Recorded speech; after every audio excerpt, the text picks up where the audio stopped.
Think about a man that you're interacting with right now. Put your detective hat on and answer each question honestly. If you are answering yes to any of these questions, it probably indicates that the guy has narcissistic traits which will only amplify throughout the marriage.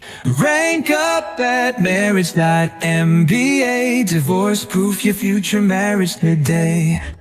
Red flag number 2, a short temper and anger issues. I'm separating short temper from foul language because verbal abuse can happen with or without anger issues. However, when a short temper is paired with foul language, that's a ticking time bomb. And if you are in love with him, you're likely to make excuses for him. You're going to be like, oh, that's just one mistake. That's just one instance. Oh, he's not always like that. If you ever say that, a bulb needs to go off. That's a sign. Keep in mind, verbal abuse can open the door for physical abuse. Yeah, it's not always the case, I get it, but physical abuse doesn't come out of nowhere. Usually there are breadcrumbs and subtle clues that you can follow. So I'm going to ask you some questions that will be those breadcrumbs. Ready? Think about a man that you're interacting with right now. Put your detective hat on and answer each question honestly. Do you feel like you have to walk on eggshells around him? Yes or no? Do you feel like you cannot share things about you because you're afraid he might mock, ridicule, or make fun of you?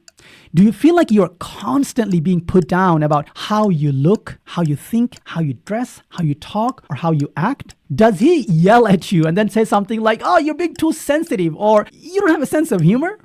Does he overreact to small problems and then later blame you for the argument that comes out of it? Does he hide his verbal abuse when you're with other people but acts completely differently when you are alone with him? And last question, do you feel threatened by him or are you scared of him? If you said yes to any of the questions I just asked, there is a good chance that that guy is being verbally or emotionally abusive.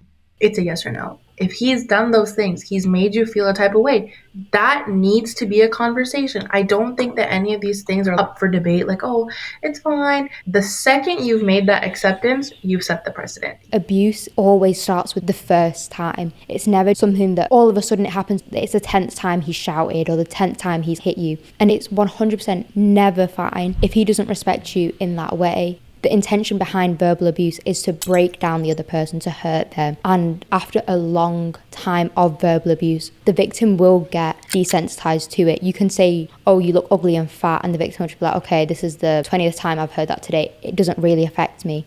When the abuser doesn't get that response, they're not seeing that you're hurt by it. I'd say that's most likely then going to turn into physical abuse when they know that it's going to then have an impact.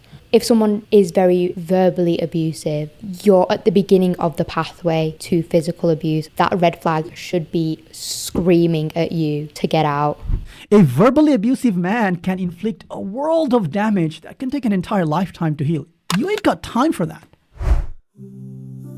Weaponizing Islam, you're using whatever education that you have as a weapon, justifying all these crazy things. You're just wanting to be a dictator. You're a tyrant with a Quran in your hand. What are you doing?